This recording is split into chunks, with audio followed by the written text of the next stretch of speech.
বাংলাদেশ জিন্দাবাদ।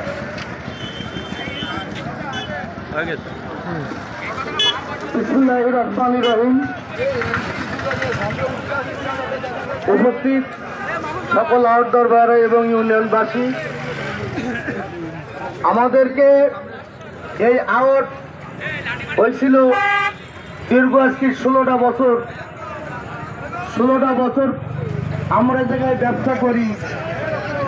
ব্যবসা করার পরে কিছুদিন আগে আমাদের কিছু লোক একটা দরখাস্ত দিয়ে পুলিশ প্রশাসনের আওতায় এনে আমাদেরকে হয়রানি করা হচ্ছে, মিথ্যা এবং বানোয়াট। আমরা এই কাগজ নিয়ে আমরা ডুমুরিয়ায় গেছিলাম, আমাদের এই কাগজ তারা দেখে নাই এবং আমাদেরকে বিভিন্ন ভাবে হয়রানি করা হয়েছে, এখনো চলছে।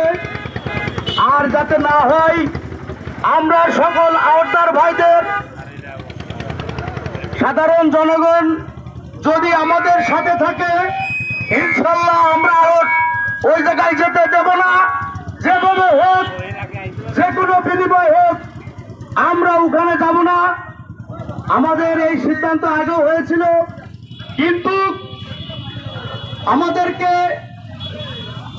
ইউনিয়ন এবং রেসিডেন আমাদের মাঝে আসে অনেক ভুল বুঝাচ্ছে, কিন্তু আসলে আমরা ওইটা খুব চিন্তার ভিতরে ছিলাম। আমরা ওই চিন্তার ভিতরে থাকবো না, তার জন্য আজকের এই মানববন্ধন। বাংলাদেশ সাথী ভাইরা আমার, আপনারা জানেন দীর্ঘ আজকে 16টা বছর আমরা এই জায়গায় কাঁচামালের আউটদারি শুরু করেছিলাম। আমরা যাতে আর কোনো হয়রানি নির্যাতন শিকার না হয়, এর জন্য আজকের এই মানববন্ধন। এই বলে আমি আমার বক্তব্য শেষ করছি। খোদা হাফেজ। বাংলাদেশ জিন্দাবাদ।